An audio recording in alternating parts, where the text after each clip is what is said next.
Hello, dear friends. What a blessed day to be together. Many blessings to you as today we start our day learning with Emmanuel. This message is titled Solidarity. So today you and I will learn about how to practice solidarity toward others. This message starts with a Bible quote from Paul's letter to the Romans, chapter 12, verse 15. Quote, rejoice with those who rejoice and weep with those who weep. And Emmanuel will comment on this verse by saying, indeed, on earth, it is easier to weep with those who weep. In many circumstances, the sorrows of others serve as consolations for our own sorrows.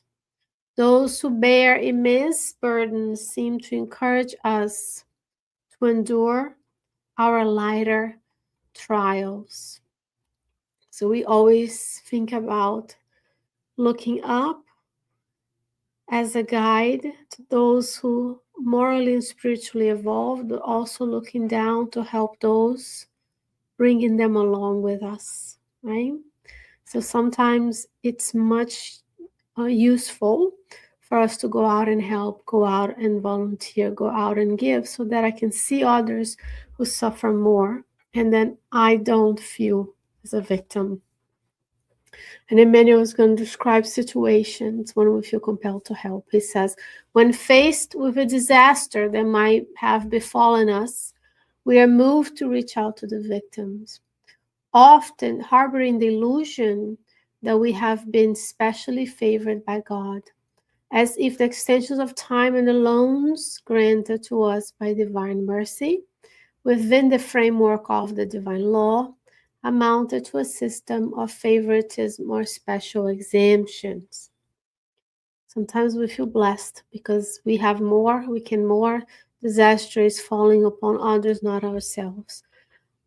And we should be moved to help the victims of disasters, the victims of poverty, the victims of systematic racism and discrimination.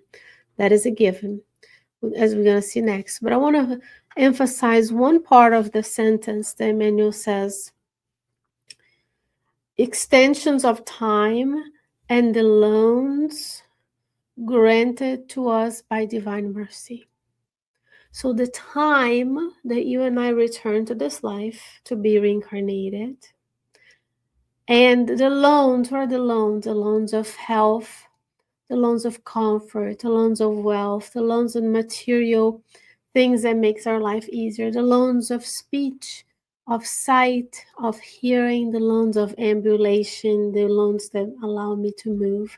This physical body that you and I built through the command of our spirit's mind, its action is spiritual body, and then the physical body is also a loan from God, because the opportunity that we are here to be together learning is a grant. It was granted to us by divine mercy. God is so merciful and so good, but we are so immersed in matter that we are unable to detect the grace of God. And Emmanuel is going to now talk about charity. He says, helping those facing greater trials than our own is an act of sublime charity. However, we must acknowledge that counseling patience to those who weep, while occupying a position of calm superiority, is akin to speaking about a problem from the sidelines without truly being immersed in it. So it's very easy for us to parachute into an area, help, counsel patients when our own lives are calm. He says, by saying this, we do not wish to diminish of the value of benevolence. We should be benevolence. He says, without benevolence, our hands will turn into grasping claws of usury, and selfishness will transform the earth into a madhouse. Right? So many of us have so much, and so many have so little. And that's when the laws of solidarity within the law of society need to come into condition. Why do I want to accumulate? Why do I want to hoard resources? And why are there so many who hoard and others who have so little? Of course, poverty and welfare trials, but charity is to be benevolent towards others. He says, Emmanuel finished this chapter by saying, we simply wish to state that it's easier to weep with those who weep than to rejoice with those who rejoice. For helping with the bread or the joy we have to spare is an act we can perform without difficulty.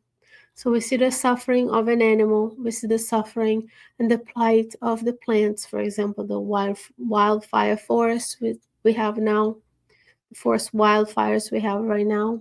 How many plant life, the superior spirits caring for the plant life, going there, fighting the fire, helping people, helping animals, right? We should do that. And we perform it without difficulty because we might be in a condition of more comfort and able to help. Whereas rejoicing with the happiness of others without a trace of envy or resentment requires us to carry a true love in our hearts. So, when was the last time? I'm going to repeat, rejoicing in the happiness of others without a trace of envy or resentment require us to carry a truly pure love in our hearts. When was the last time we rejoiced with the accomplishment of others?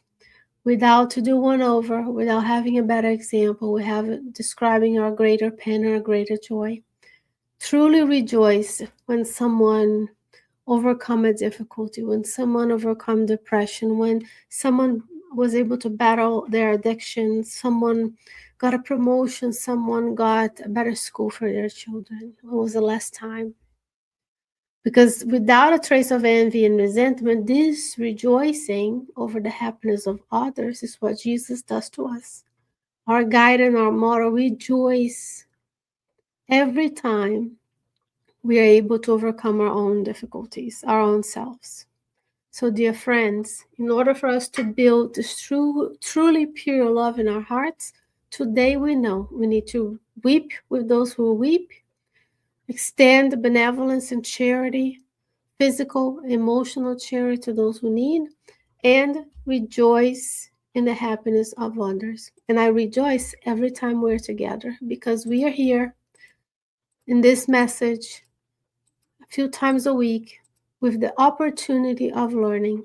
In this book, Words of Life Eternal, Emmanuel taught us today how to rejoice, how to be charitable towards others, and he will teach us many more things many days to come, because I pray that God can grant us many more opportunities to be together, learning with our dearest Emmanuel. Our gratitude to him, to Chico Xavier, to all of you who watch or listen to us live or on demand. Take care, dear friends. Bye-bye.